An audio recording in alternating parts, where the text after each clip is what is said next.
Evening, everyone. Right, so it's all a bit different this evening. It doesn't matter where you're sitting. I said it to people coming in. I hope people haven't kind of attached themselves to a sheet yet, but we will be moving around in a moment. Welcome to the online students as well. And just to say to you, we're going to introduce the first task, and then Lauren will be guiding the online students through their adapted version of what we're doing today, because obviously they can't be wandering around this room. So, we're going to be doing this till 7 p.m. That doesn't work. Oh, am I? Sorry. Okay, so you're going to be creating, I'm going to go through this first bit really quickly and not give you all the information, but we're going to get on with the first task. So just to remind you, you are going to be all creating your own individual A3 posters to share at the end of the session. I've given some handouts at the back. Hopefully you've all grabbed one. If you don't have one, share on your tables, okay, just for now. And that will give you lots of the information. That will give you lots of the information that you can see in this PowerPoint, so that you've got it through the session. Bit of a reminder, a bit later, you're going to have the academic writing development session. So, last thing to say on the reminders is you do not have to keep to the topic you do today for your final essays. We are modelling a process with you. We are having a go at some of the thinking. You do not have to do it for your final essay, okay? Just to reassure you. You can, but you don't have to. Okay, so your first task is going to be using the A2 paper that's around the room. There's a big poster here, but lots of you on your tables have got different ones. They've all got a different topic at the top.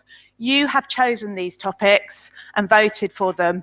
I used nearly all of them, but we had like 2 or 3 at the bottom that I didn't pick, only because no one had ticked on them. You can still do them. There are, I think, and I can't remember where they are, so you can put your hand up if you want to. On 3 of the tables, there are sheets without a topic on. They just say topic. That means that anyone who doesn't want to do one of the topics that's out already can go and create their own topic sheet. Okay? On each of the posters, so I'm just reminding myself what I want to go through. So, on each of the posters, there are 4 sub-areas or subheadings. Use those to help guide you in what you're going to be adding to this poster. So they are relevant module literature, other relevant literature or theories that you might want to discuss.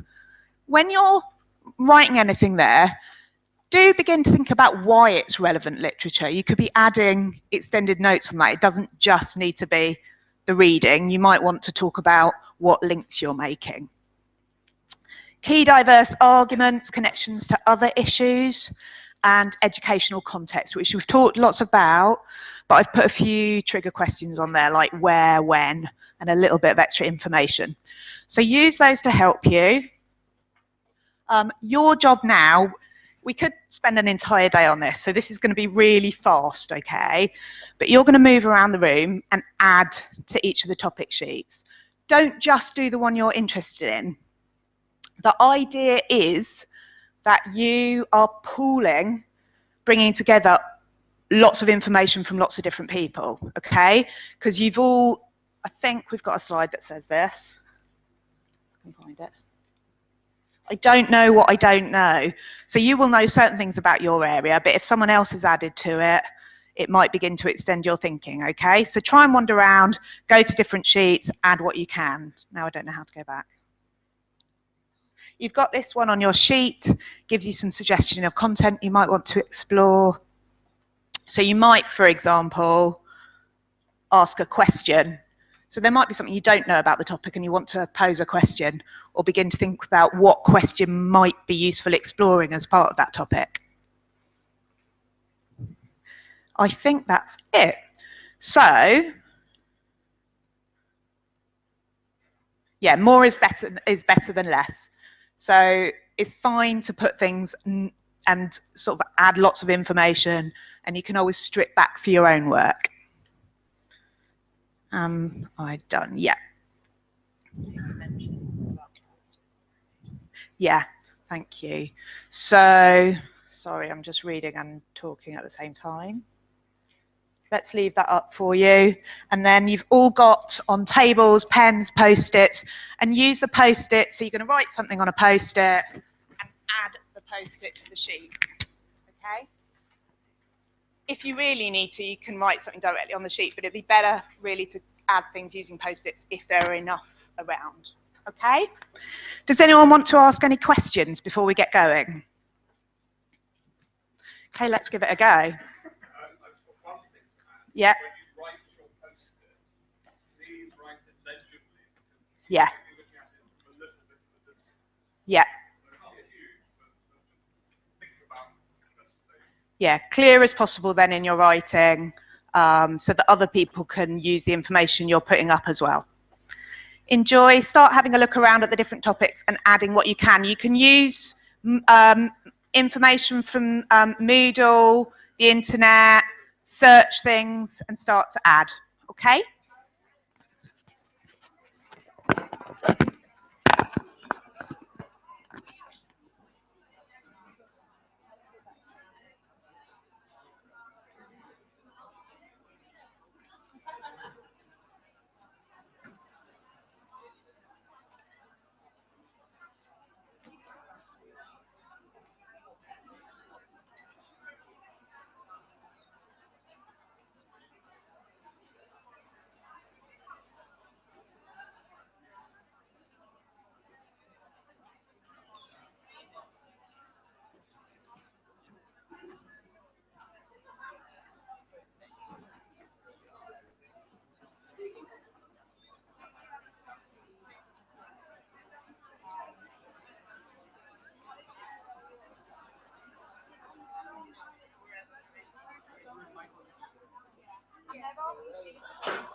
Stand up and move around and take justice.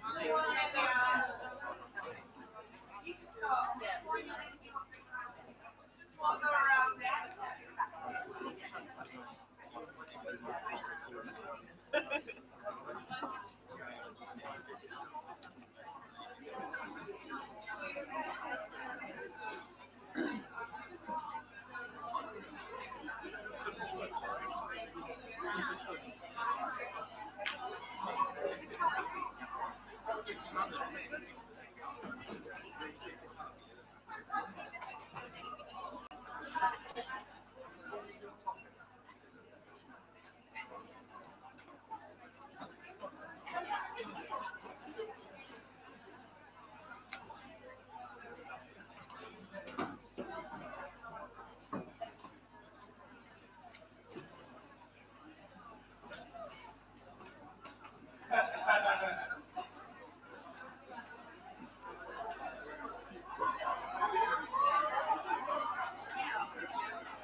Is it okay? You okay?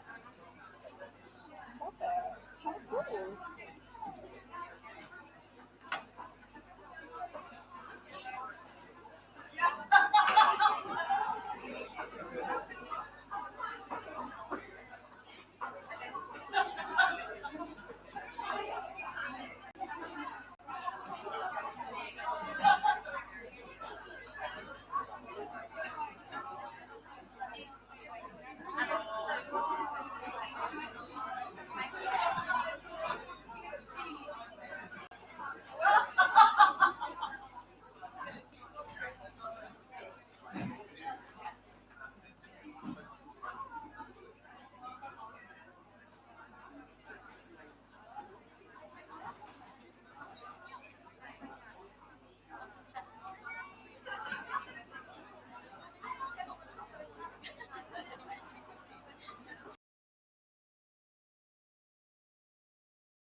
Don't maybe start gravitating towards your poster, but don't worry too much because we've got time to reorganise if need be.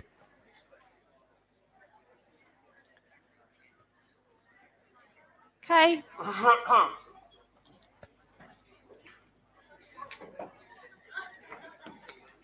Great. Can you help me? Oh, sorry, no, I don't want to interrupt you. Of course.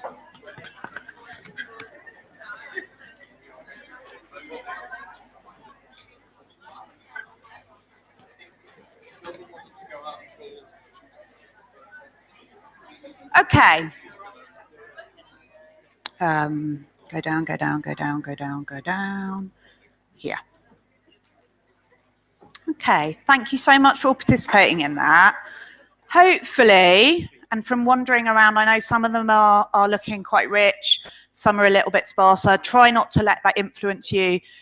Do now start to think about the topic you're interested in.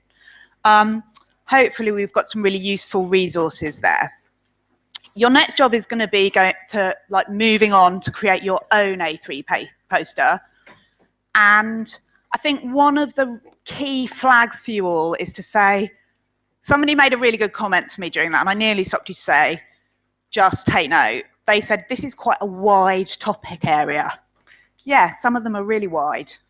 The idea was to get you to start gathering as much information as possible. And your job, as you move into your individual posters, and then if you do use them for your essays, is going to be about funneling and focusing in even more. Okay, that's what you're going to do next. So this was step one. Step two is, where are you going to go with this? All right. So I've said,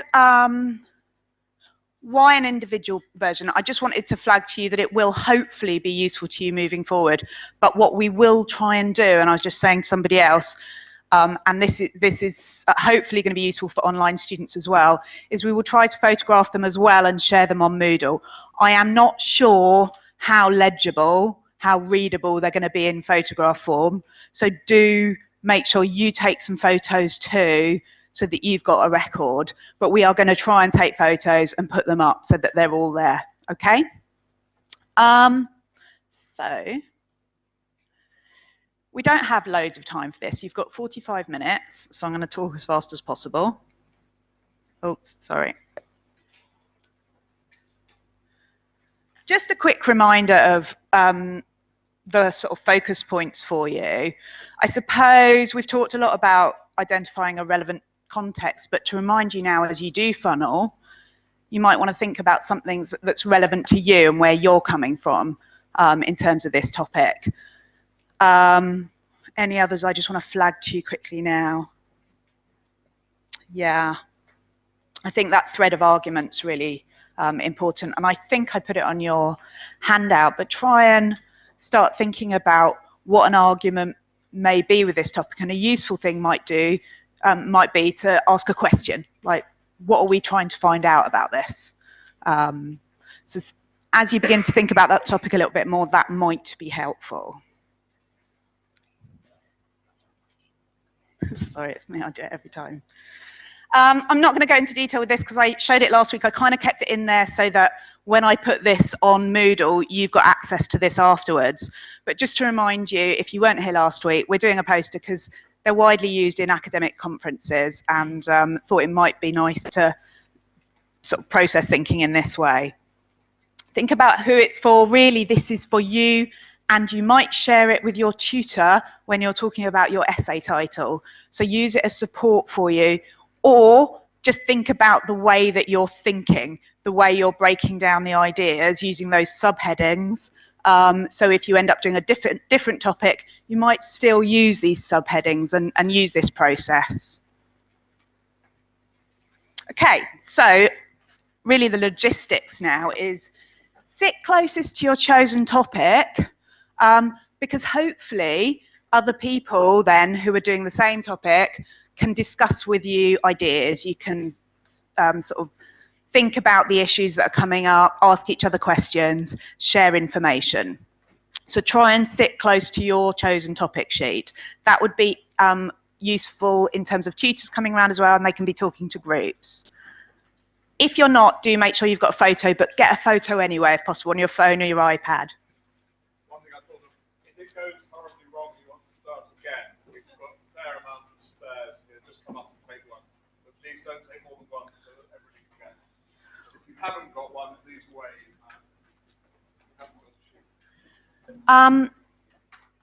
In a proper research conference, we might be really focusing on those three things a lot more at the bottom. The key thing I want you to focus on is the first one, about it being informative. So it's useful for you as a resource. But at the end of the session, we are going to put your posters at the back. So try and make it clear, well laid out, legible, attractive, so people want to read it and can read it. Okay, so we will share them at the back. What I would say, and I've probably said it later on, you probably won't finish and have the most resolved piece. Take it away, finish it off, that's fine. But we will share these, so try and have something to show. Okay? So resources are out. We don't need to go through that in lots of detail. Content, you've got this on your handouts. So use that to guide you. This is what we're expecting to be included. And a slightly more detailed version of that, which we will probably leave up. We thought it might be nice, although I know last week I showed you on Google, you can Google academic posters and see different layouts. We wanted to show you a sort of template. So essentially, I've used that for your handout to give you an idea of what one might look like. You do not have to lay it out in this way. They are your posters. You can choose where things go, how it looks. I just wanted for you to have a template so you didn't feel like you didn't have a clue what we were talking about. Okay? Hopefully that's clear. Enjoy it. Be creative, discuss, ask questions. We're around to support now. So if you're totally lost, just call one of us over and try and develop your ideas. This is thinking time for you. Okay? I think is that it? Okay. Fabulous. So you've now got about 40, 45 minutes to work on your own posters. If anyone's lost, call us over.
So we've got 5 minutes left on this. So try, if nothing else, get your key headings down so that we've got an idea of what you're thinking about for your focus, okay?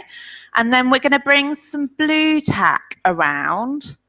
And as you feel you're ready, if you can put some blue tack on the back and stick your poster up on the wall at the back just when you're ready, okay? We'll bring some blue tack round now.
For a moment, because we are rapidly running out of time and I have a few announcements to make.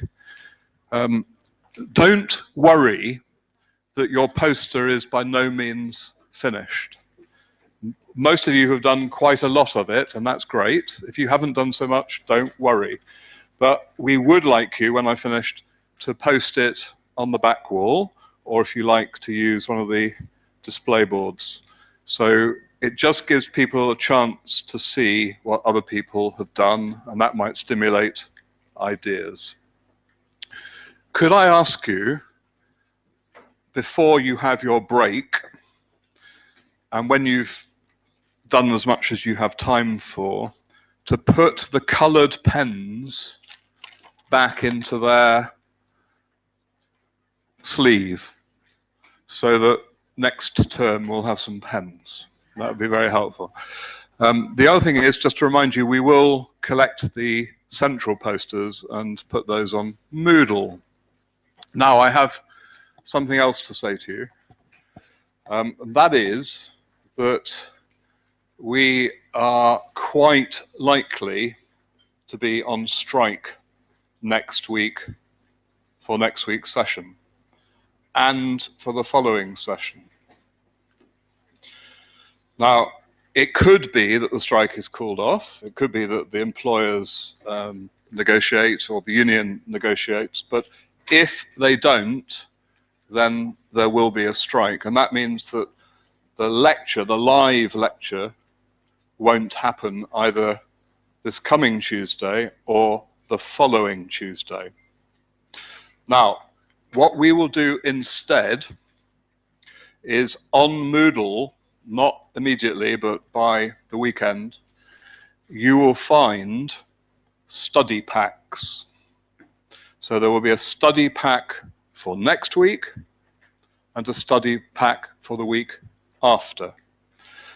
Now, for the week after, which was Claudia's session, not only is there a wide amount of reading for the study pack, but there is a considerable amount of audio and visual record. So her lecture, actually rather more than her lecture, is going to be on Moodle. So you can still get the benefit of the lecture. Now, unfortunately, Louise Archer, who was going to talk to you next week, this was her first time on this module, so we do not have a video of her. And part of the strike is that we don't make resources specially for strike days. But I assure you that on Moodle there will be plenty of information and extra reading and questions to think about. And we will also have discussion groups on Moodle that you're very welcome to use to discuss with other students. So my advice is to make the best of it and use this time, if the strike goes ahead, to do a bit of in-depth reading and thinking. And of course, if you do have any questions, then email me. That's absolutely fine. And if you want to object to the strike, I urge you to contact the person who is in charge of UCL, who is called the provost. Just be polite, but you, of course, if you want to express your concerns, please do. Right, okay, so we're going now for just 10 minutes. You're going to put your poster up with the blue tack, have your break, and can we be back here as soon as possible after 7 o'clock, because academic writing will start from then.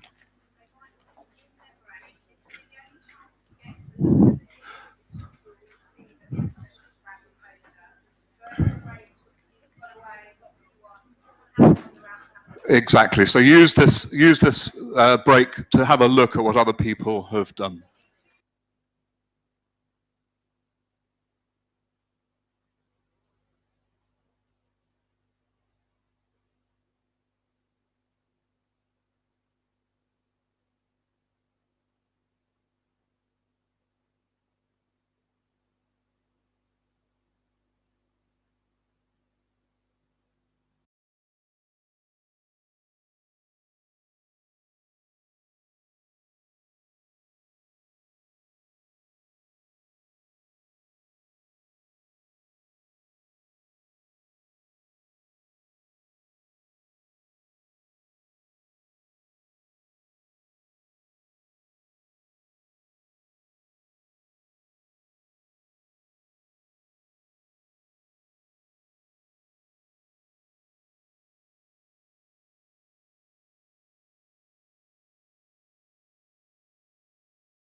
We now need to reconvene so that we can do the very important work here. I'd like to introduce Leslie. Thank you. They'll be there at the end. Okay, we're all going to start again now. Starting again. Good. Excellent. Very good. Excellent. Can we reconvene now? Marvelous.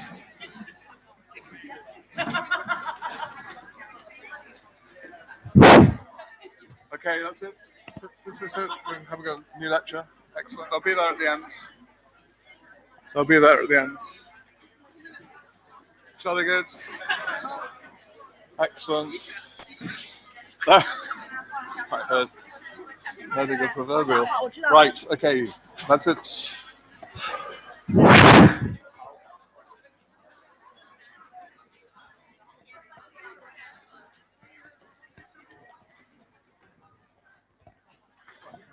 to the success of I didn't want to leave with this. Well, that's still some of them gone back to them. Right, I'd like to introduce Leslie, who's going to talk to you about the most fundamental thing that you really need to know, not just on this module, because this is really your first extended apprenticeship to academic writing that you will of course use in all of your other modules, and particularly in the dissertation. So this is really important and of huge potential benefit to you if you follow the tips that you'll get. So I'd like to welcome Leslie for her talk.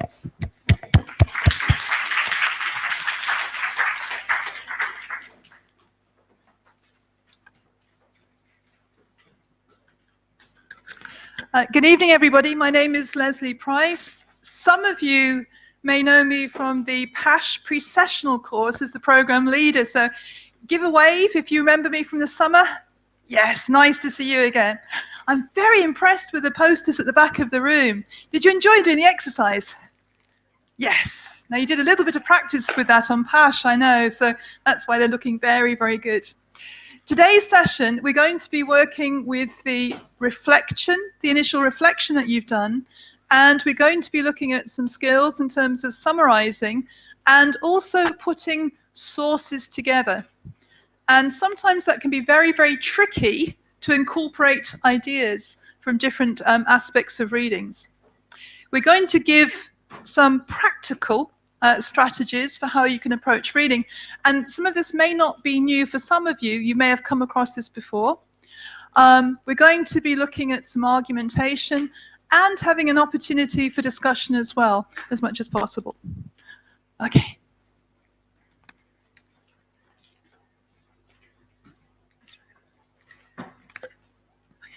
Great.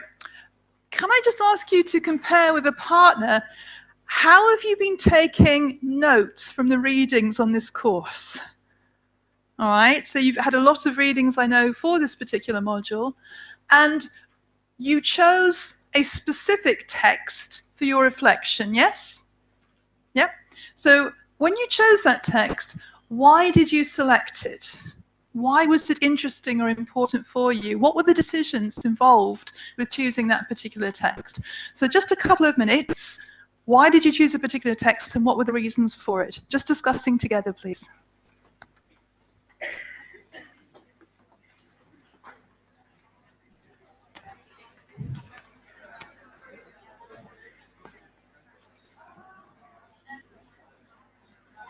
I'm hearing over your shoulder.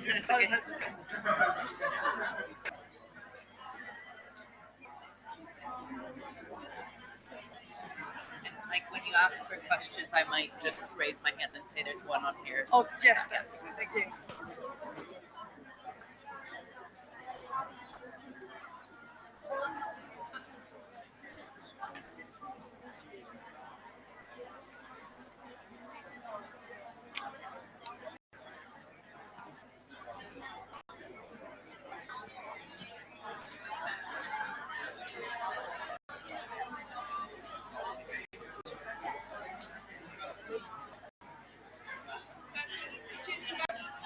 rights, don't they?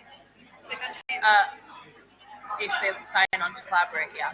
Okay, so and the face-to-face students can see them as well. If they sign on to collaborate, yeah. But I opened them up after the session.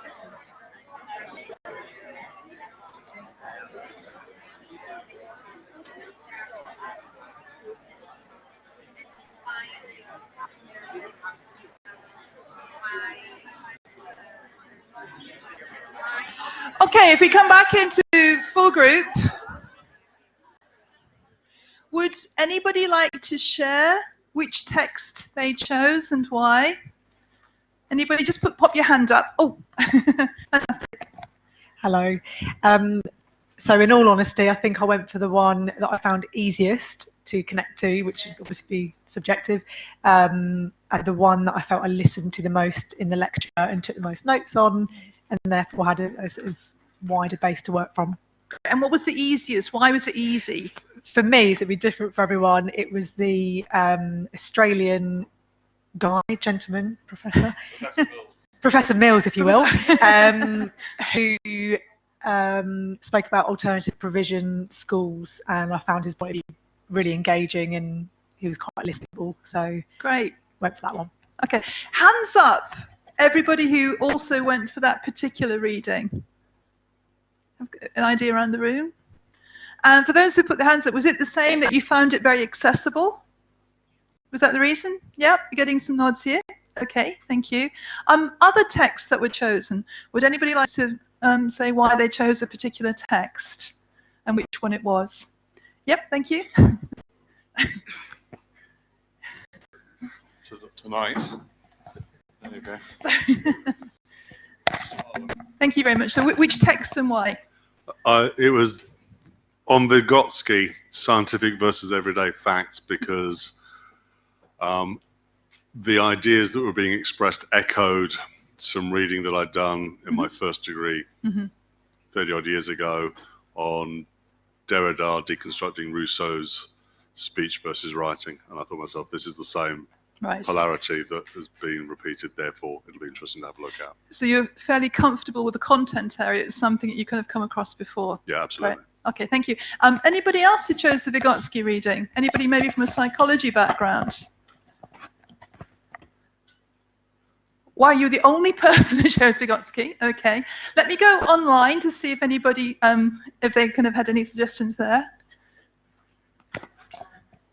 Yeah, so someone said they chose the Martin Mills piece because the thrust of the argument was in line with their own views, but also they wondered how the principles would apply in different mainstream contexts.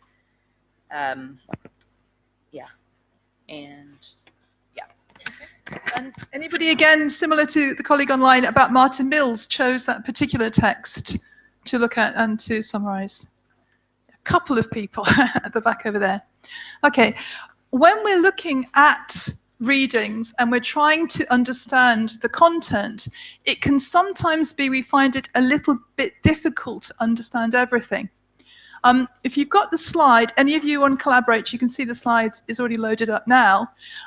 Research has suggested, this is Cottrell, 2017, that when we're trying to understand information, we sometimes find it a little bit difficult, and it's for 4 main reasons. The first reason is that when we are reading, we are over-focused.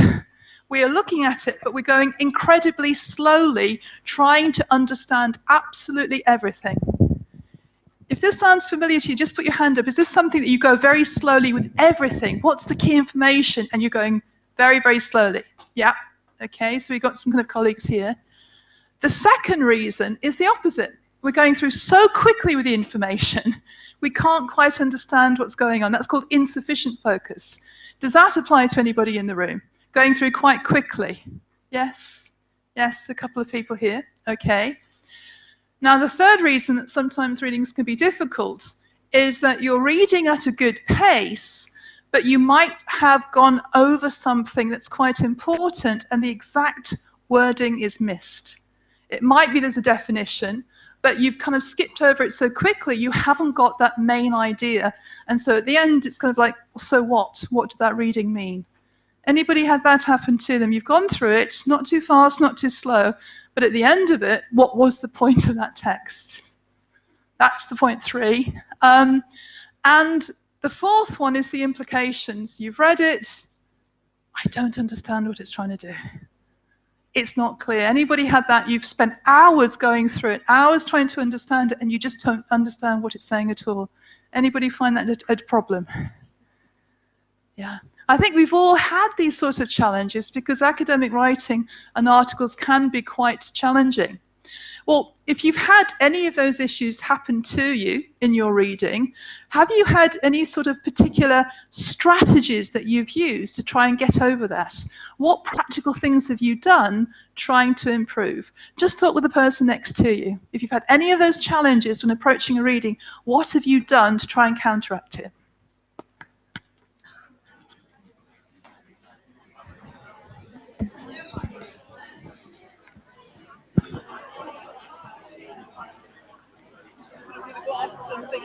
Yeah.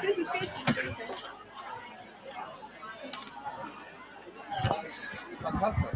I'll take a couple of pictures to Twitter to Claudia. Well, at least to GDPR and all that. But before we take these down, I want to take a few pictures that tonight we've archived. I'm going to take pictures of those to show Claudia as well and for our archive. But we ought to keep those for a bit and we can discuss them in the meeting.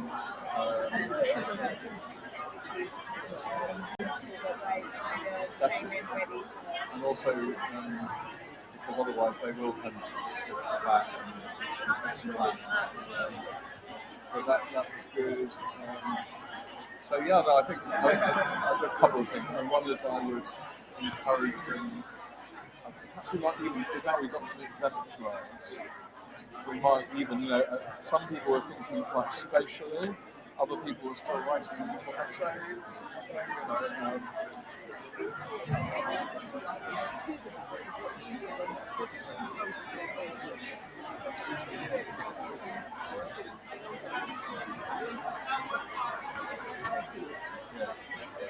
And also,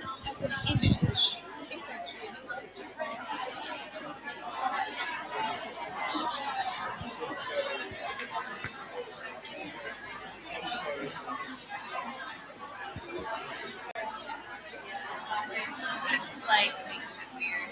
The formatting as well.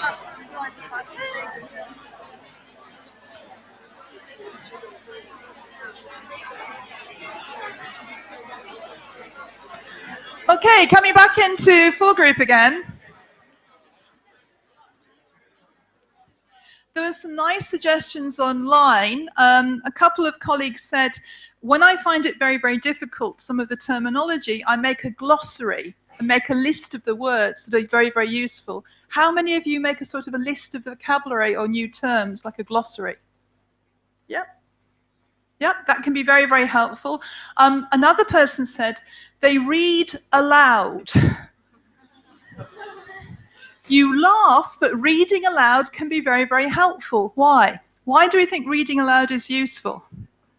Anyone? When you just read something quietly, you are just using one, feeling. But you speak. When you speak something, you are also listening. No, I think that's true, because if you think about it, just the eyes are doing the reading. When you start to read aloud, you're using more of the cognitive part of the brain, aren't you? It's getting more active, so you're having to be busier. And of course, when you're reading aloud, you need to pay attention to the punctuation, to commas and full stops and pauses to get the right intonation and practice. So that can be very, very useful as well. So when we have complex texts, and would you say some of your readings have been quite complex, quite difficult? Yes. Quick feedback on a scale of 1, very, very easy, and 10, difficult. Where would you say? At the back we have a 9. Anybody 10, like incredibly difficult? No? Yeah. What about the average? How difficult? How much time are you spending on these readings, would you say? How many hours a week? Oh, you're embarrassed. You don't want to say how many hours going there. Anybody over 10? Over 10 hours a week reading? 20? Yeah, I've got some nods here. 30? I think sometimes people are very surprised with master's level degrees. The thing that you're going to spend most time on is reading. Of course, writing's important, but it's actually reading and understanding are very, very important ideas. Okay, we're going to look at a couple of approaches. Now, with these approaches, in terms of how you can look at texts, some of you may have come to our Writing Centre workshops, so this will not be new for you. You may have seen these ideas. If you haven't come to any of our workshops, you're very, very welcome. But we're going to look at a couple of practical tips now in terms of what you can do.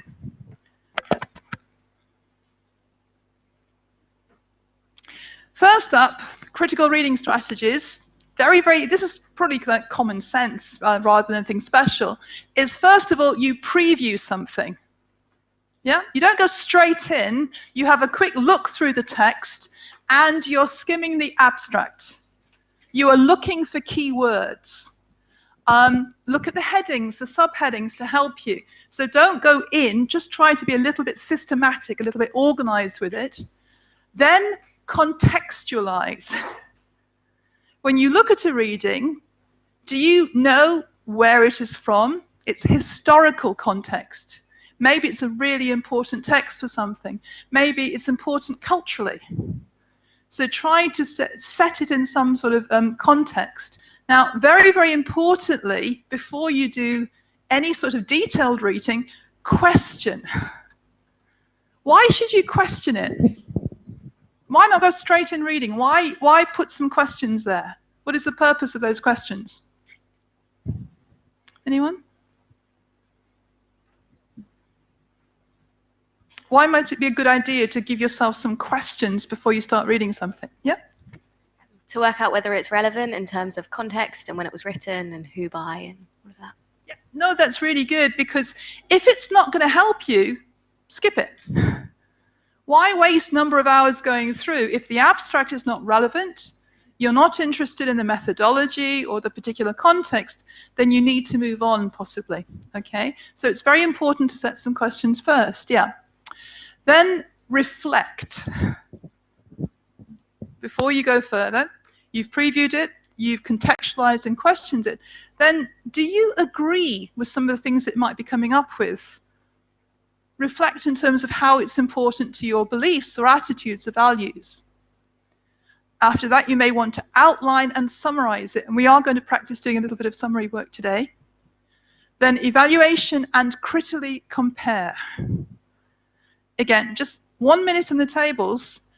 Do you do all of these, or do you do some of these just now? Which are you using at the moment in terms of practical strategies? Just compare notes together.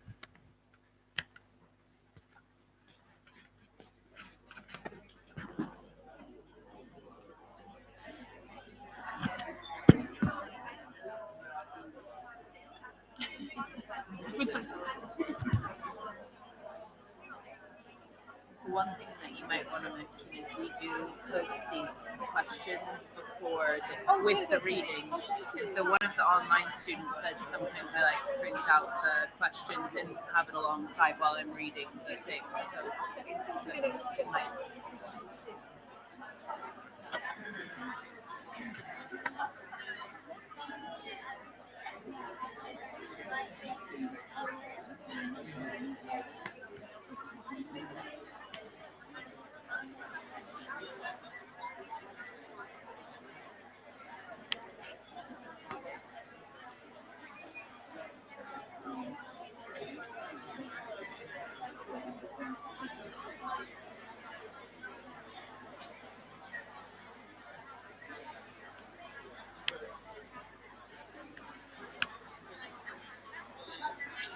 Okay, coming back into full group again. It might be that you're doing some of these things, and Beth was just saying that when you get some readings, you always get questions in your module first. Is that right? The pre-reading questions? And what do you do with the pre-reading questions? Do you discuss them with somebody else, or just do it individually? Individually. Again, sometimes you can work with other people to do that. You can work in groups or online if you wanted to. So this is one type of approach you may want to use. The next one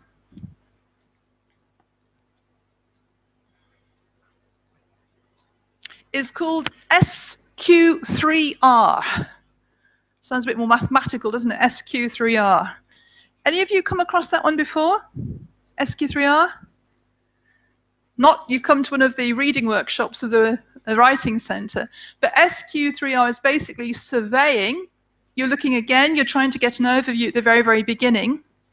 Then you are questioning, similar to the first approach, but then we have the 3 R's. Reading, recall, revise, or review. Okay, the first one's survey. Does anyone want to sort of explain that a little bit more? What do we think survey means? You've got noun, a survey, and the verb to survey something. So what do we think surveying is about?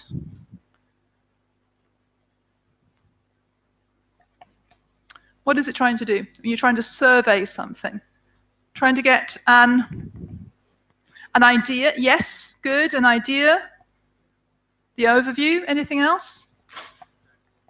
The background, yes, you may be wanting to look for a general point of view. Sorry.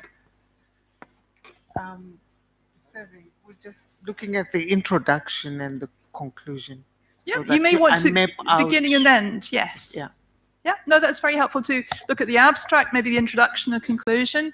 Maybe you might want to look at the limitations of the piece of work as well. That's helpful. Okay.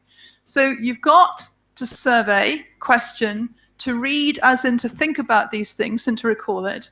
And then one thing you can try to do is you put the reading down and you try and summarize it to yourself or to another person. Okay, let's just try that. You can choose any reading you like now. I just want you to talk about it to the person next to you without looking at your computer, without looking and rereading it now. Choose the one that you use for your reflection that you're most familiar with and just talk about that, explain it to the person next to you. Okay? Just choose the key elements. To recall it, just practice it right now. Just a couple of minutes.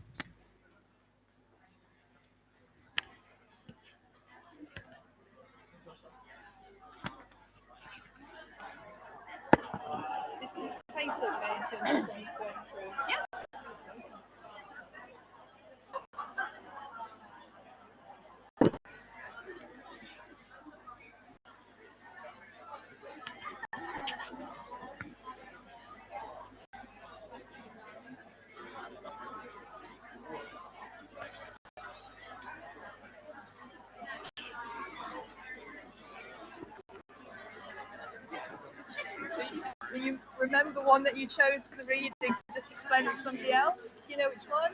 Remember? Which one did you use for reflection? The economic one, which was that one? I chose learning theory. Learning theory. Can you explain that? What was in the learning theory one?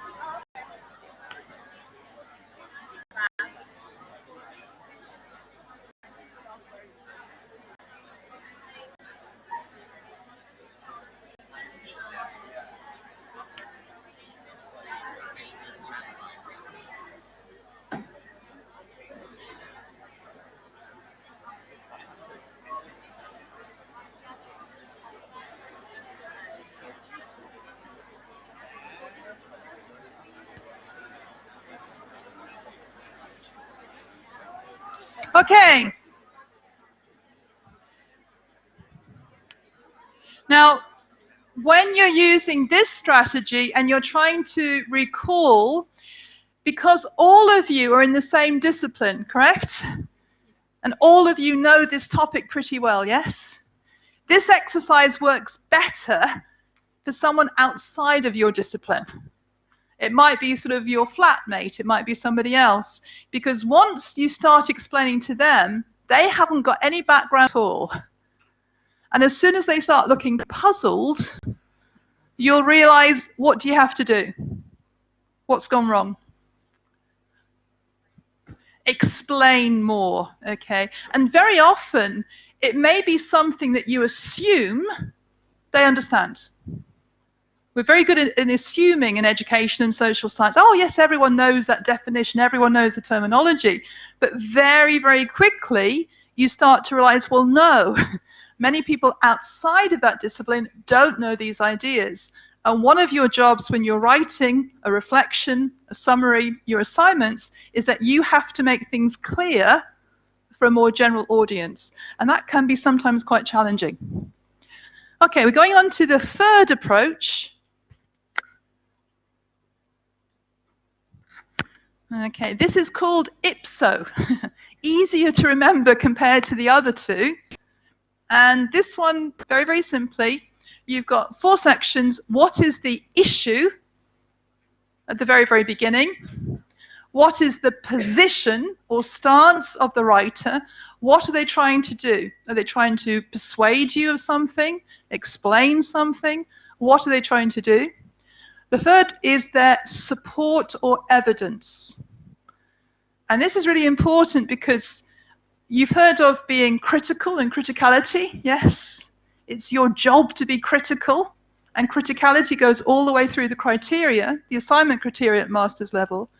But in order to understand, you have to see the evidence they're providing, look at the examples that are being provided, the sources, the information. That's the evidence that you are checking as a critical reader. And then finally, outcome. What are the conclusions? Now, it might be the outcome could also be something like the results. It might be the findings. It might be the limitations. So the outcome can cover quite a few areas. Okay. Which of those 3 strategies, and I know I've gone through them very, very quickly, I'll just flash the slides back again. Which do you think might be helpful of those 3? I'll just show you them again, and then just discuss which do you think might be useful. So we got the first one is quite detailed, previewing, contextualizing, questioning, reflecting. That's if you've got a lot of time, I think you might want to try with that one, or it's a really important article to understand. The second one, SQ3R, getting an overview. And I think in that one, the recall is quite useful when you're trying to explain to somebody else. Or the third one is the IPSO. Which do you think of those 3 strategies you might find useful if you've not used it before to try? Just discuss with the person next to you.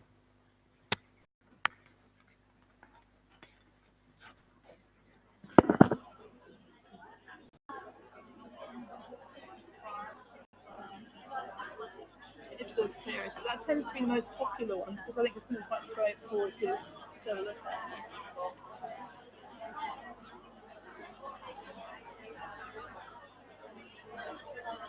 Yeah, we were talking a bit about how you critique text, and we were saying it's easier to critique text when you don't agree with the author. But if you agree with them, it's harder to find those points. Then you get to look at the sort of the subtleties and nuances a little bit more, yes.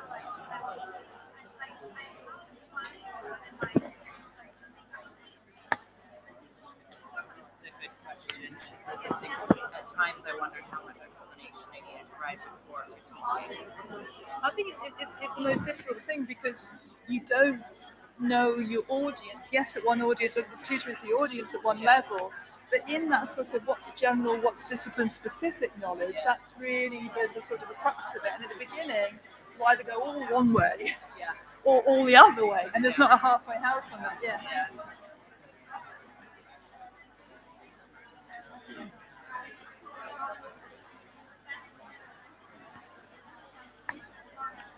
I'll come.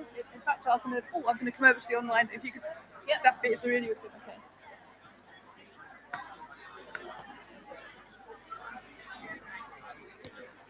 Okay, we're just going to get some feedback now, also for online colleagues too, in terms of what they think is the most important of the three positions. So they liked the IPSO one the best, but should I mention that? So one of the things that they were talking about was how it's hard to know how much explanation you need to go into, like establishing the position and the issue and summarizing before you can go into critically examining the argument. I think that can be very challenging because sometimes what you find is either you're explaining everything or nothing. It's really difficult trying to know what the audience is expecting or understanding. Yes, of course, we know the audience as your tutors, your supervisors, but at the same time, it's what is the discipline-specific language and terminology? What's a more general type of academic terminology as well? Okay, who also liked IPSO? Who thought IPSO might be a useful strategy to approach readings? Was IPSO popular here? Okay, what about number 1? That was the more detailed one. Okay, number 2? Okay, hands up who's really tired now at the end of the evening. And actually, do you know what? I've tried anything, I don't mind. Hands up. Thank you for that, the response. Okay. So these are some suggestions for you to try. And I think when you're finding a way that suits you, there's not, oh, you must do this. It's what you feel comfortable with and how much time you can devote to it as well. These are just a couple of strategies that we encourage in the Writing Centre. Okay, moving it on now, we're looking at argumentation. And this, as we sort of mentioned before, involves taking a position, taking a stance. And what is expected when you write an argument is that you have to justify it. Would it be okay if I said, well, according to Wikipedia, what do we think? Okay, Wikipedia as a source? Would that be okay if I put Wikipedia as one of my sources? No, because yes, anybody can change it. That's one point of view, good. It wasn't my first one, but anybody can change Wikipedia. What else? Not reliable, good. It's not reliable. Anything else? Is it peer reviewed? Oh, nobody reviews. I'm not so sure if it always is. You may find sometimes, but I don't think 100% of the time it isn't. How many of you have used Wikipedia here? Yeah, we may not put it in our assignments, but sometimes it can be helpful as a signpost, can't it? But when we're trying to argue something, we need to have a statement of our position, sometimes called a thesis, a series of points in logical order, and then very often a summary. When we're putting an argument forward, we want to see how the idea is stated.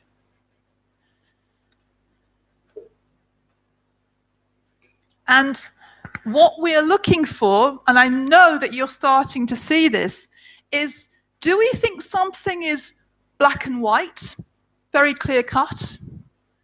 No. It would be wonderful if it was. Much, much quicker to do assignments. But no, what we're looking for with argumentation is complexity.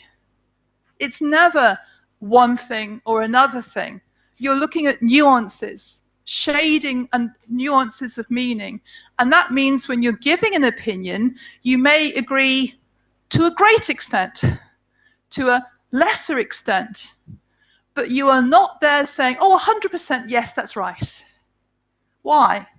Why would it be a problem if you just said, yes, I 100% agree, and that's the answer? What would be the issue? You'd have to back it up, yes. What are you here to do? Why are you investing in the master's course in MA Education? You want to question. Brilliant, brilliant answer. You want to question Critical thinking? Yes, critical thinking. What else? Trying to find the 1%. Okay, 1%. Right. Nice answer again. So when you are here to be critical. That's what you're being encouraged to do. It doesn't mean being negative, but you are critiquing, looking at some of the strengths and the weaknesses of something and trying to understand it.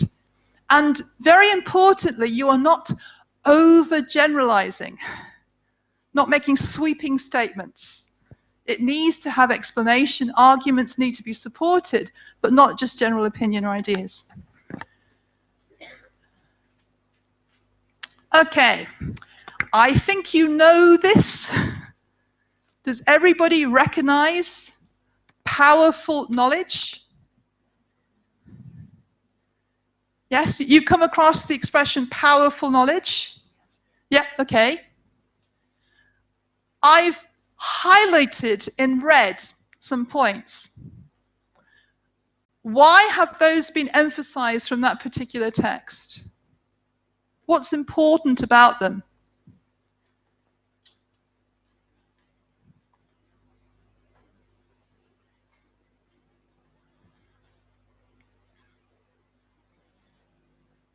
Anybody?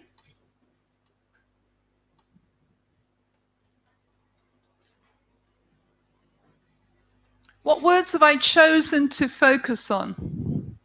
Can you guys see clearly at the back? It may be a little bit small. You can't see so much. No, yep. Yeah, go on.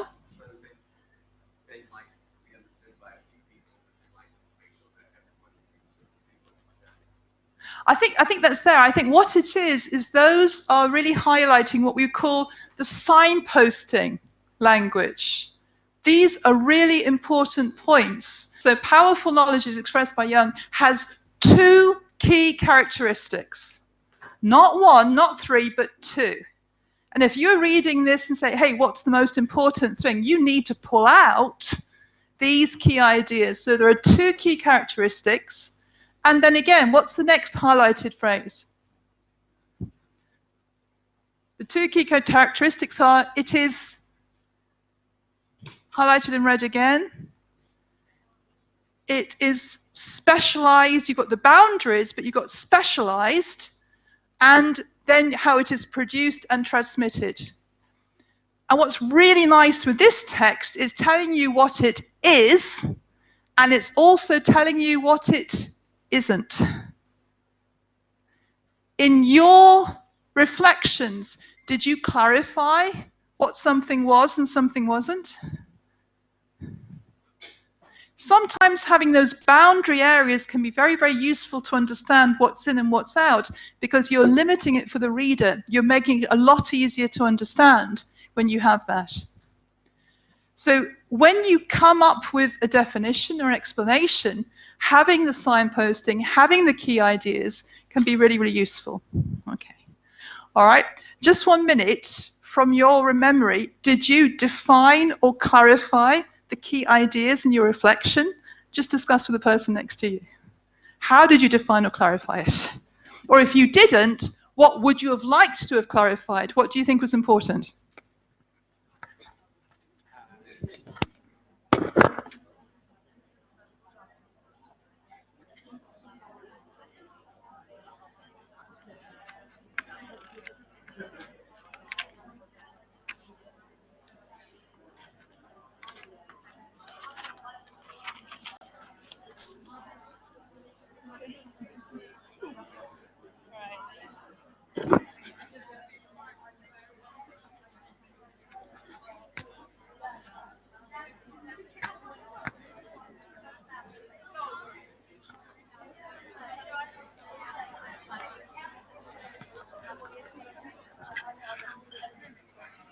You guys finishing your reflection to clarify what's in and what's out, or what's important? The initial reflection. It's not always there, but sometimes it can be very useful to focus in and explain what you're talking about, but also what you're not talking about as well. I think I didn't do well in my reflection. You guys, did you talk about in your initial reflection? Yeah, we talked about the feedback. Okay. So was it positive? Yes. Okay, good. All right. Let's do this next.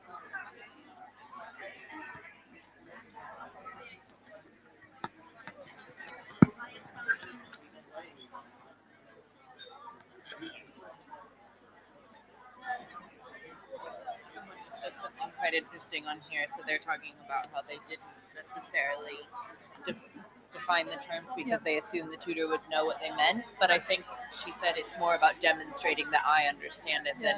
No, I think it's a very good point again.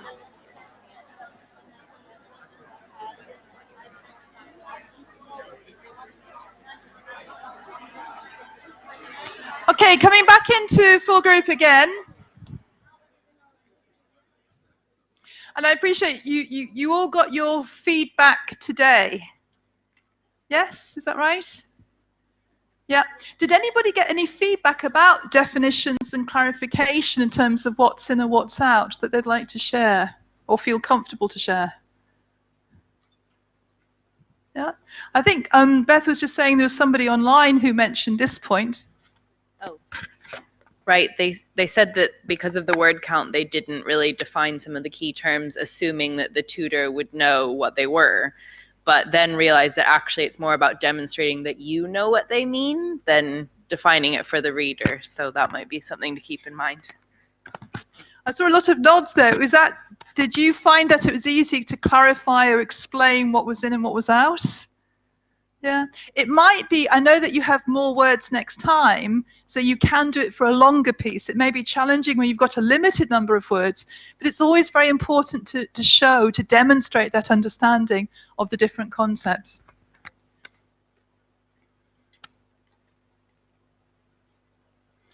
Okay, now when you have a critical reader, and very often the person who you are sort of writing for will be your tutor or supervisor, what they're looking for is not just an opinion, but supported opinion. They want to see why you think something is the way that it is. And so that means that you have to assess the evidence and you have to build up a coherent and convincing position. And sometimes that can be tricky to do. But you need to provide, well, how many pieces of evidence would you need to provide for an argument? Would just one support be sufficient, or would more than one? What do we think? More than one, yeah. It might be that you're going to have lots of suppositions, and therefore you might need to have more support required, more reading required, and so that will make it a stronger text.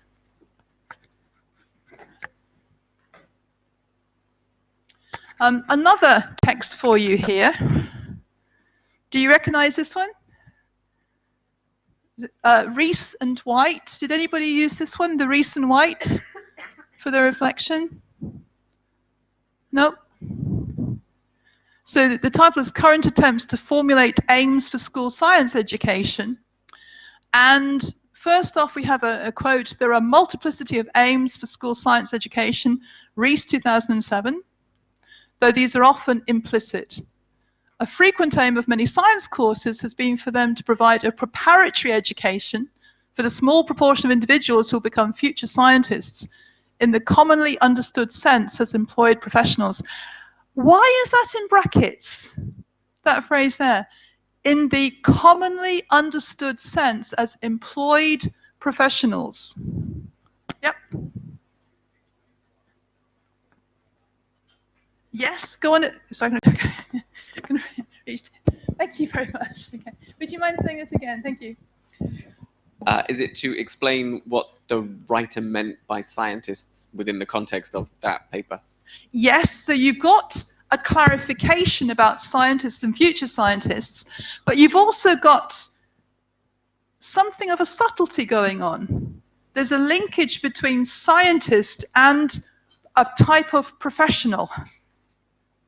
And here the clarity is about employed professional. So what are we getting at there? Employed professional. What's the sort of meaning there? What's the contrast? What's the contrast to an employed professional? What are many people on these days?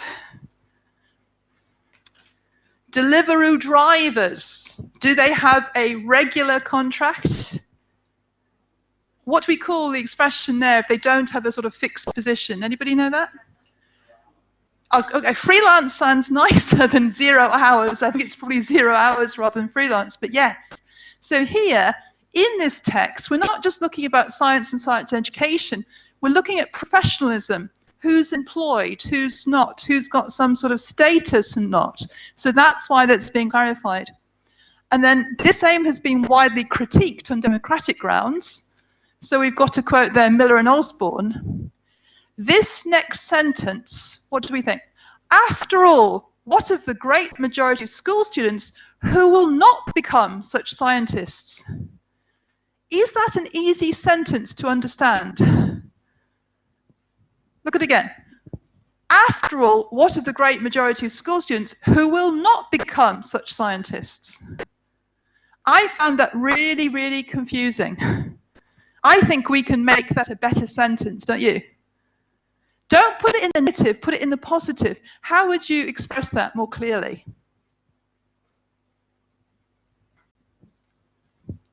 Maybe you want to try.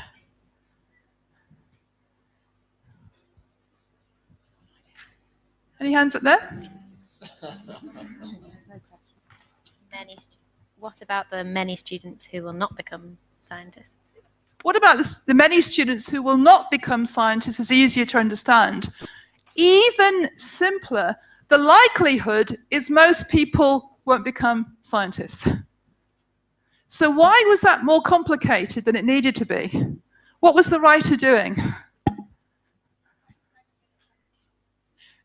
Trying to, I like that, trying to write academically. Yes, I agree. They were trying. We may not say 100% success, but they were trying to.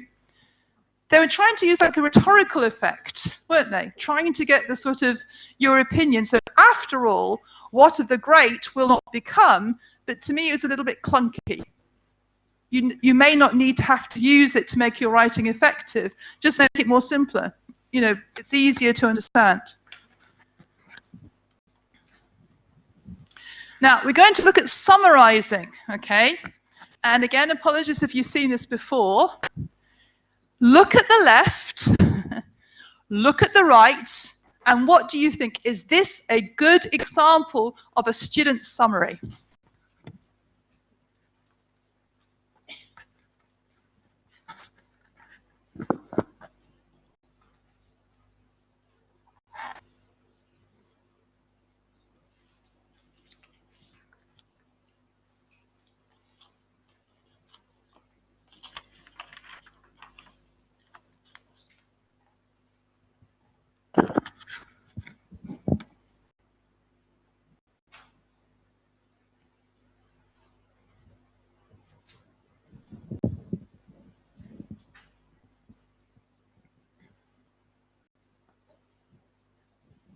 What do we think? Are we happy with that as a summary?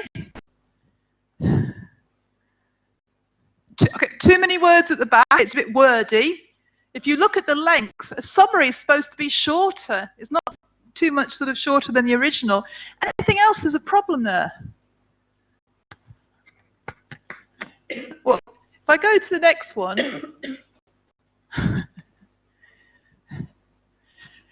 it's very, very, very similar to the original, isn't it?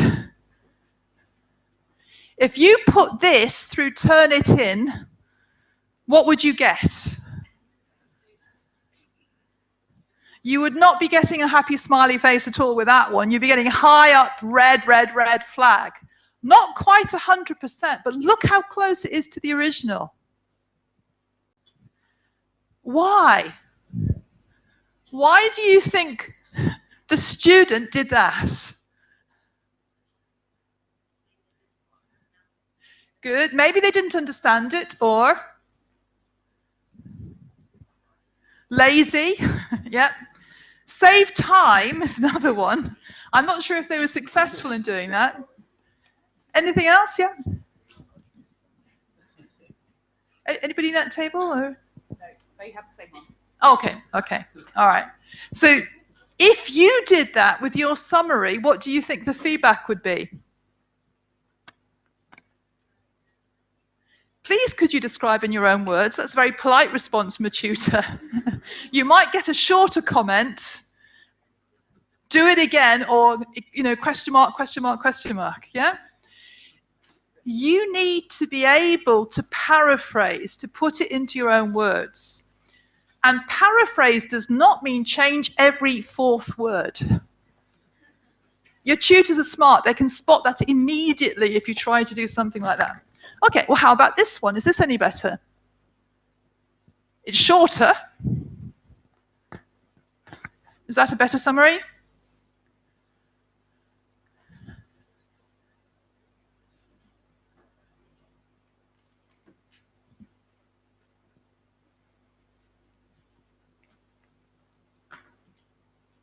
What do we think?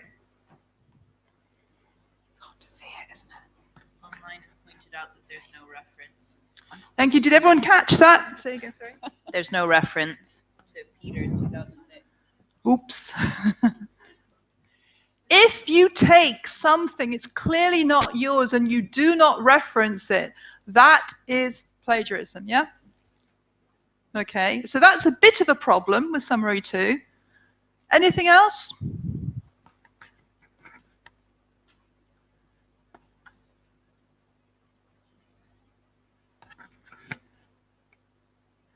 Here, some scholars suggest that as prescriptive teaching approaches and the threat of failure have not had the desired result of reducing plagiarism, individual guidance and feedback may be more effective. We just go back.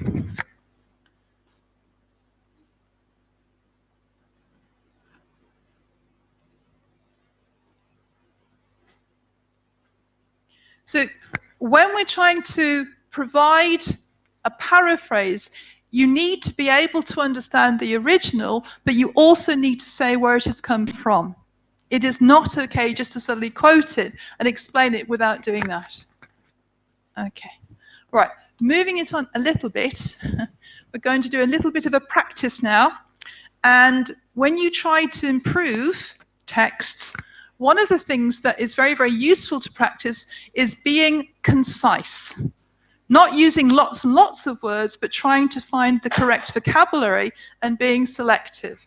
So we're going to practice that a little bit now in terms of textual writing. So here's a couple of examples. Rather than saying working with others, we would say working collaboratively. Okay, so we're going to try to shorten it down. Rather than saying the topic that has been selected, it would be topic selection. Remember, how many words did you have for your assignment? 1,000. How many of you found it difficult to get the 1,000? How many of you were over 1,000 and you had to cut it down and down and down? Yeah? Here's where, if you can be a bit more concise, this is very, very useful. Have a look at the different phrases there. Try to make it shorter and more concise. If you want to, just choose one each on your tables and come up with a better version. I'll give you a couple of minutes. So try to shorten. How could you say to establish a clearer connection between in a shorter number of words? Just try each one on the tables, okay? The ability to choose the most appropriate words. How can you shorten that, make it more concise? Deliberately being chosen to. Choose these and try to find a shorter version. And let's see what we can have come up with.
To establish a clearer connection between. Can we come up with anything? Any suggestions there? More concise? A bit tighter? Anyone? It's one of these things we use. Oh, thank you. What? Yep, yep, the link between. Good. The link between something. Can you make it even shorter? Using link, maybe?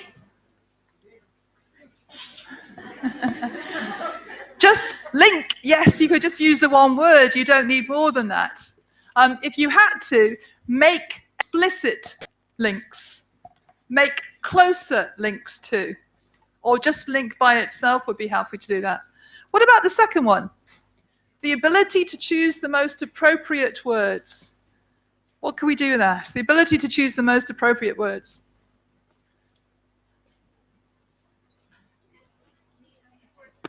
Good. Accuracy of word selection. Accuracy of word selection. Anything else?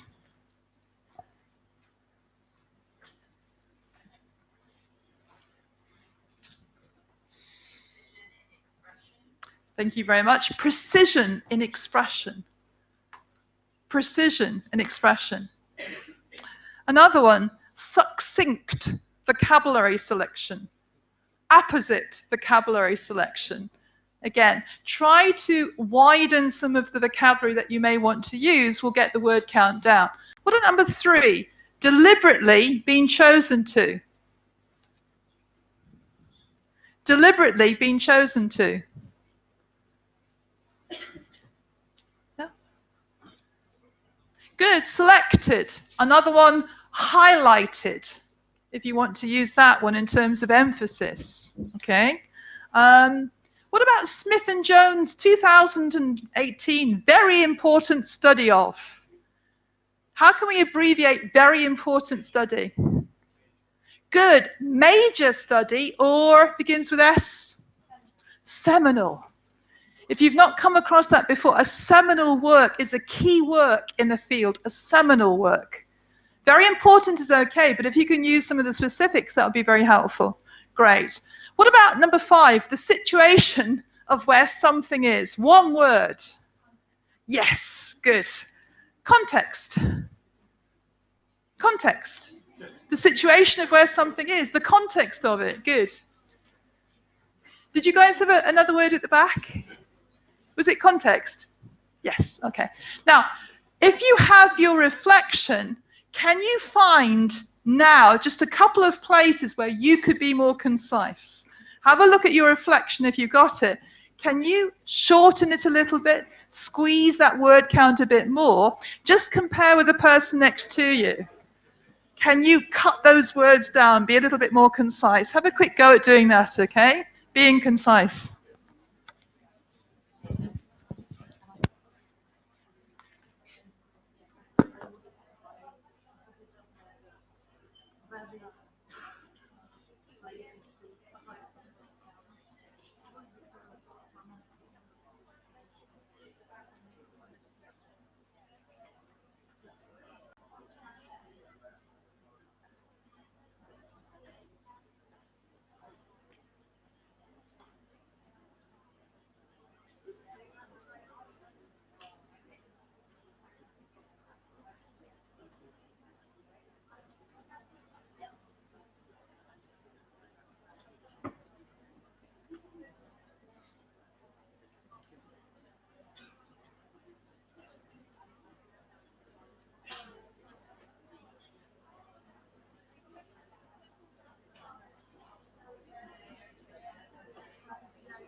They're talking about.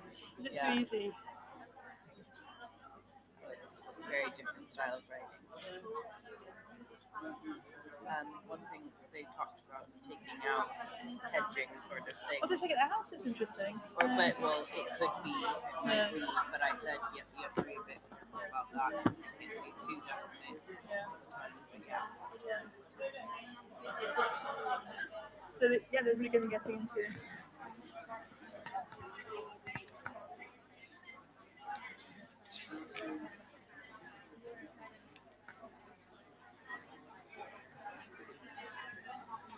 Okay, coming back into full group again.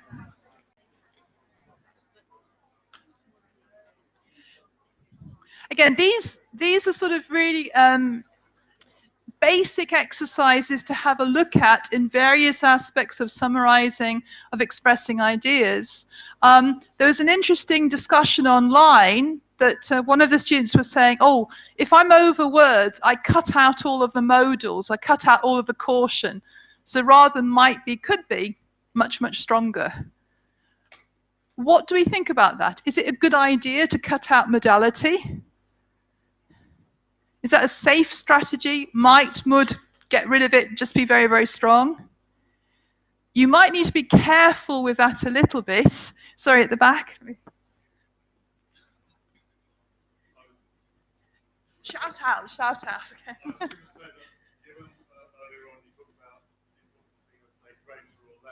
Yes. Yeah. Yeah.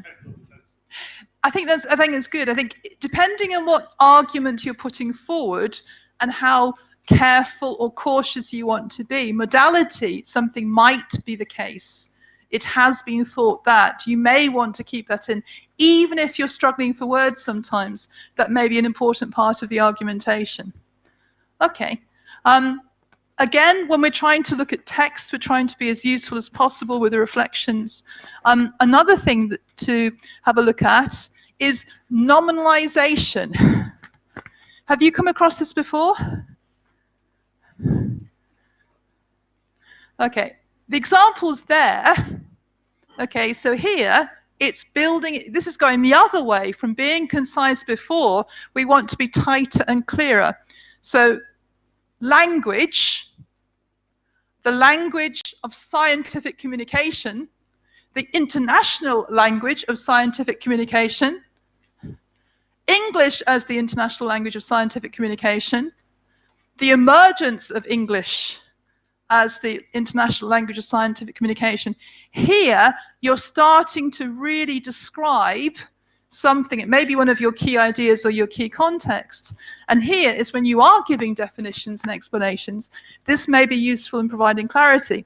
So if you have a quick look here, so that rather than you have the two sentences, English has emerged as the international language of scientific communication, this phenomenon has been widely documented, you can put the two things together. Yeah? So if you've got two sentences that are linking together, you can just put then that top one, the emergence of English as the international language of scientific communication has been widely documented. So when you're looking at your text, we looked at the individual words that you may want to compress, but sometimes you may want to compress sentences together to make it easier. You may want to use relative clauses, who, which, what, that sort of thing there, just to make it a little bit tighter and more concise. I won't go into this example now. You can do that later if you want to, about nouns. You may want to play around with that idea, but I just want to move on now and see what you think when it goes to the other extreme. Right. Crossword, is that one of your readings as well? Yes. This is quite dense, I'm afraid. It may be a little bit difficult to see. This is talking about classroom discourse. And it's talking about a study. And if you look halfway down, it says, for example, if you read that sentence, that is one sentence. Yeah. Okay, let's just warm up a little bit. Some of you are looking a bit sleepy. Let's read it aloud together. Just see how easy you find this sentence is to hear it, and then maybe we can have a look at it. Okay, so let's kind of go together. So I'll say 1, 2, 3, then we all read it together. Okay, 1, 2, 3.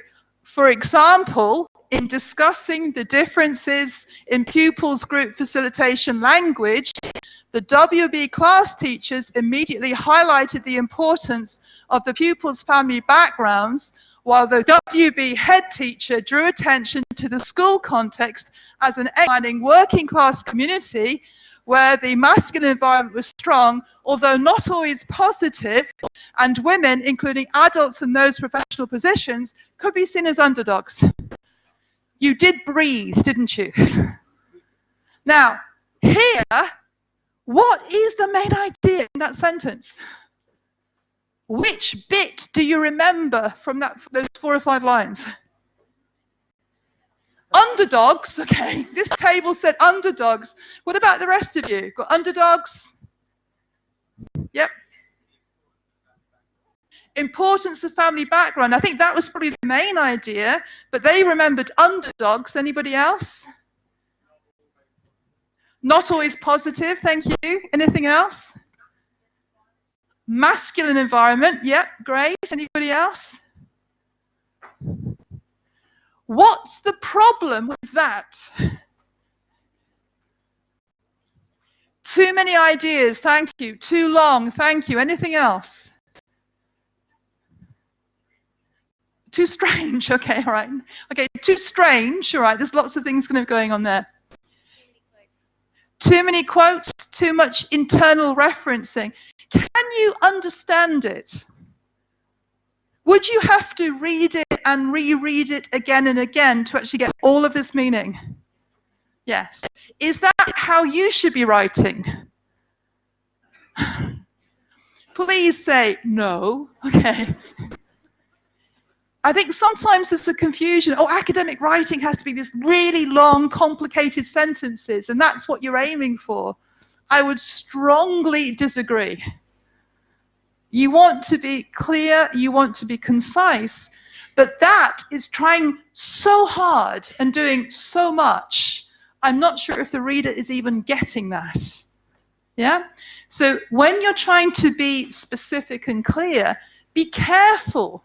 Here, the writer wanted to be so specific, but it was kind of going all over the place. It's really, really difficult to understand what was taking place. So when you are writing, try to bear in mind the reader is not in your head. You have to explain, you have to be clear sometimes, okay? And it's not always that journal articles will be perfect. Sometimes they are heavy to read, like that particular one, okay?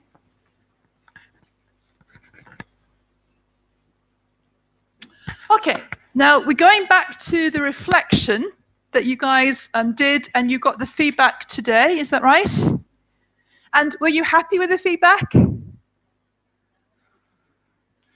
was expecting a more positive response. I'll ask the question again. Were you happy with the feedback that you got? Why?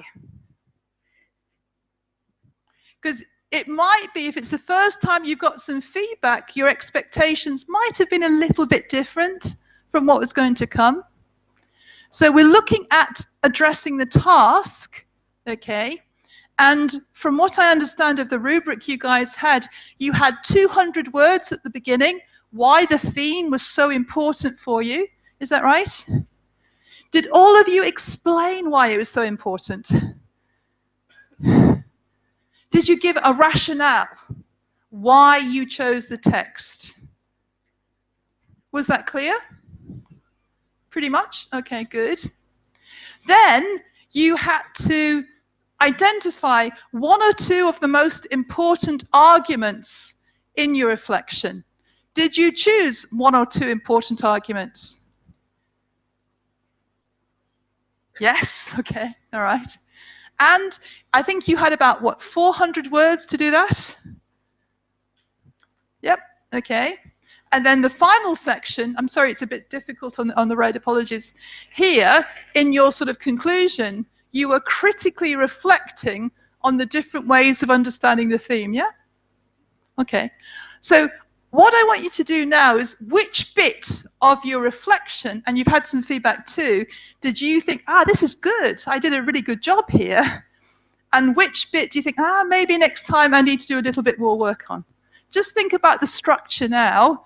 Which part was stronger from the feedback, and which do you think you can improve next time? Have a bit of discussion.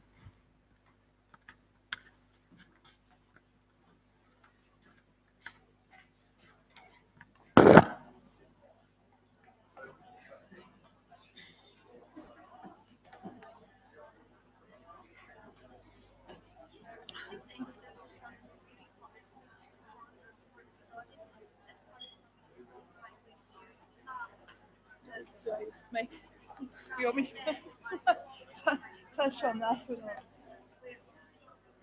Yeah, you can. I know, the ship has sailed.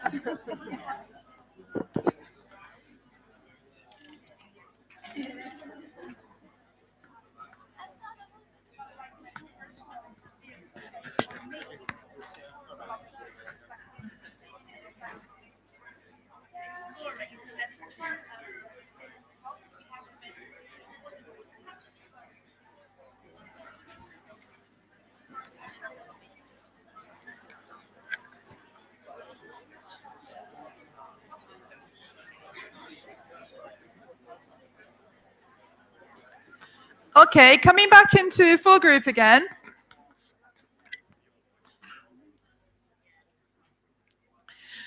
With the structure, the introduction, the main body, conclusion, it might be those were sort of pretty good. Okay, that was relatively clear. But then the next part, oops. Oh, sorry, with their animation, it doesn't work in Collaborate. Okay, could you go to number 2?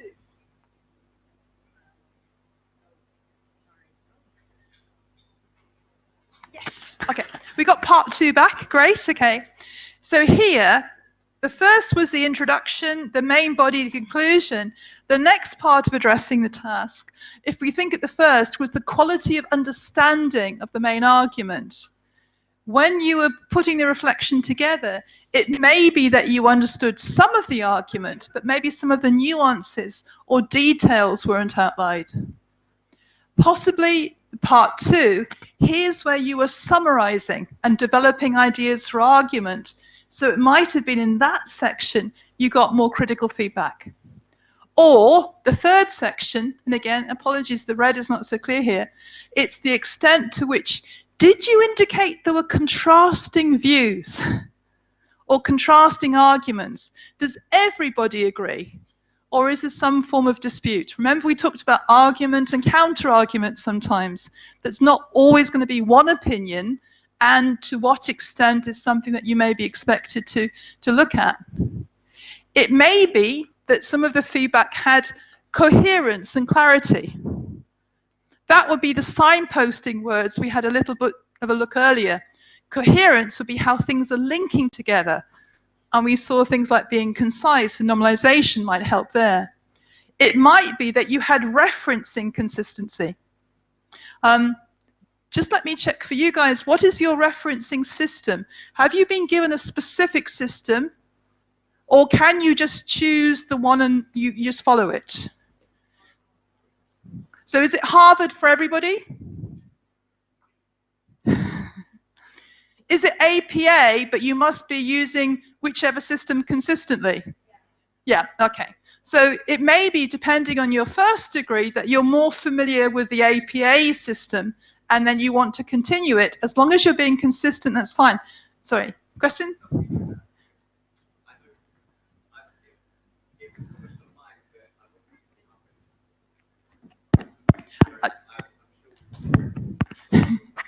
I'll defer to the team. You may use the standard university referencing systems, and as long as you are consistent. I mean, I think the vast majority of people use AP or Harvard, but Okay. you know, these things are occasionally a matter of personal preference. But yes, I will make it clear to anybody who didn't know that. Okay, thank you very much. So this is often the position that some modules, occasionally, if you're doing psychology, you have no choice. You will be doing APA. I don't know any psychology members who will say, oh no, anything is fine. They insist upon APA. But in other modules, and you always need to check with the team, so the program leader, they will say, as long as you are consistent, that's fine.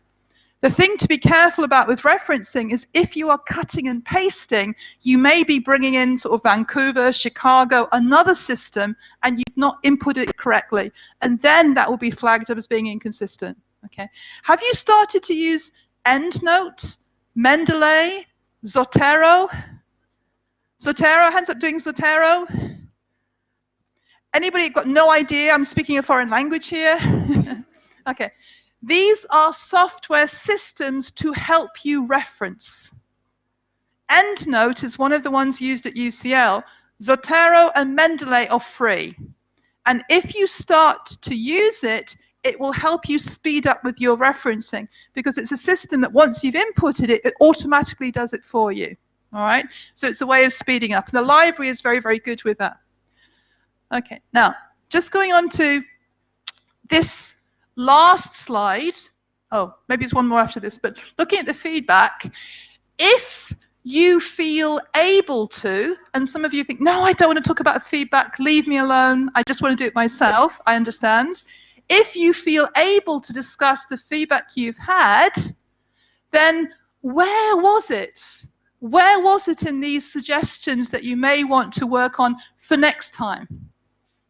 Assignments are formative, they're building for the next time. This one you don't get a mark for, correct?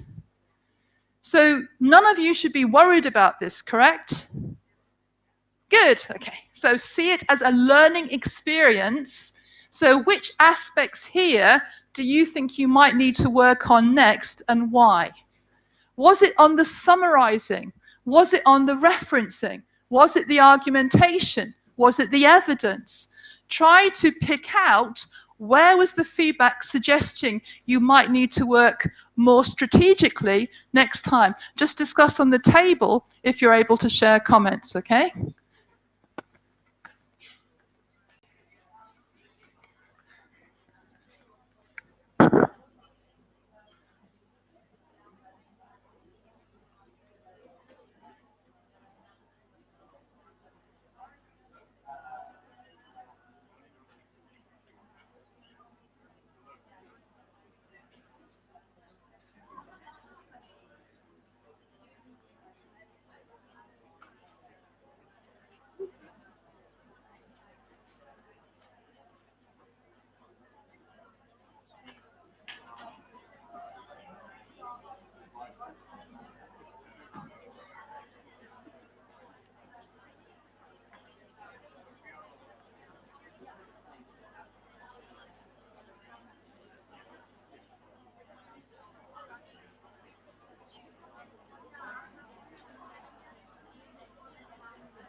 Okay, coming back into full group again.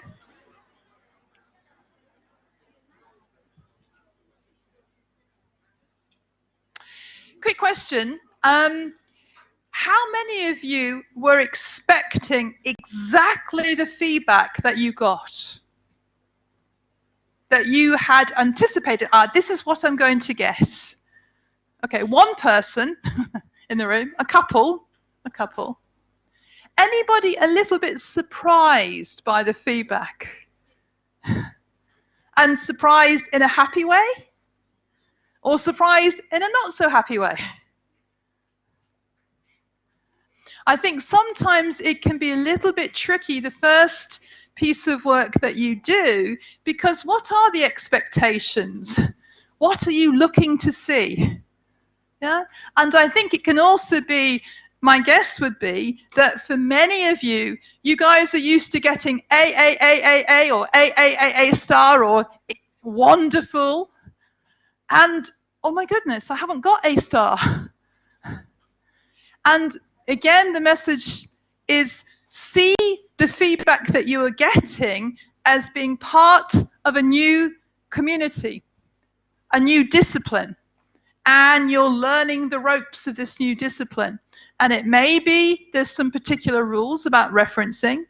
It may be there's a pushing you to do what you can, but it's not doing you any favors to say, oh yes, well done, that's great.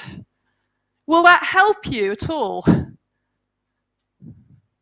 No. So it's nice to say, oh, fantastic, absolutely excellent. I cannot improve on this. Well done. But I'd be very, very surprised if you're getting that sort of feedback, because that's not what you're here for. You're here to look at the complexities and the difficulties of things. And so that might mean looking from a completely different point of view, for example. All right. And I think we are very, very used to saying, oh, I should be able to do this or should be able to do that. And we don't take out what's very, very positive on the critical side, or maybe something to work on. So try to get a balance with the feedback that you've got. Look at the things that you've done well. Look at the things you can build on, and maybe some of the other ideas we've had a quick look at today. Maybe you need to do more support with argumentation, maybe a bit more concise, maybe to bring more support or counter-argument in. Maybe you want to look at the structure, the signposting to your reader a little bit more. But it is a challenge. I mean, how many words do you have for this task? 1,000. That's really quite a small task, isn't it? 1,000 words is tough to do that. What about if you had 10,000 words? Do you think you'd have done better with 10,000? No. It's about the deadlines. It's about if you had unlimited time, unlimited words, it would be wonderful. I was teaching, I think it was last week, and there was an Italian student who was a PhD student, and we're talking about assignments. She said, in Italy, there's no word limit for a PhD. Now, shock, horror for some students, wonderful, the faces lit up, wonderful, 100,000 words, 200,000 words. Can you imagine there's no word limit? I was really, really surprised. Part of the study expectation is you have these timelines, these word counts, these deadlines to see what you can do and to make it fair to everybody. Not just you who are studying here full time, but also kind of colleagues online. So we have to have these sorts of boundaries a little bit. All right. So with some of the suggestions about feedback, which do you think might be for you the most useful thing to focus on for the next assignment? Maybe, is it 4,000 words? This one? Yep. Okay. So which might be more useful to do? How about summarizing the main ideas? Was that given as feedback? Summarize a little bit more? Anybody? Yep, so that was some feedback there. What about coherence, consistency? Coherence, following the argument. Yes, thank you. Clarity, did anyone get clarity of expression? Yes, a couple of people there. Okay. Contrast. Where's the counter argument? Did any of you get where's the counter? Yes, thank you. Argumentation, following a line of argument. Good. Okay, all right, I was going to say. Basically, it should be the feedback that came in and the reflection, and also the wonderful things that you did at the back, which are really, really impressive. These are all building your idea of your discipline and how you can operate in it. Okay. Oh, any feedback online from colleagues? Okay, so final slide. We've covered a lot of ground today. So we've looked at summarizing a text and being careful about paraphrasing, making sure you reference things. We've looked a little bit at synthesis. We looked at the Young text, we look at the Rice and White text, and maybe some do's and don'ts about how to do that and to be careful with it. Now, one thing in terms of your feedback, and it's up to you, when I get feedback, because I'm doing some studying here at the IOE as well, when I get the feedback, I tend to make a list, a checklist. And you may want to do the same thing. Okay, so this is something I may need to work on next time. So you take out the feedback and make a list of specific things you may need to work on. And then make a plan. See how you might approach things next time.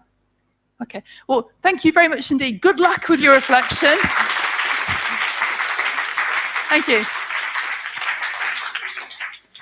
Could I thank Leslie for that treasure trove of tips for writing? Could I also remind you of two things? One is that there will be, if the strike goes ahead, there will be study packs on Moodle for each of the 2 weeks. And secondly, if you haven't signed the register, I have it. You'll have to come to me because otherwise you'll get confused with the paperwork that's floating around. And then lastly, please do remember now to take your poster with you. Thank you very much.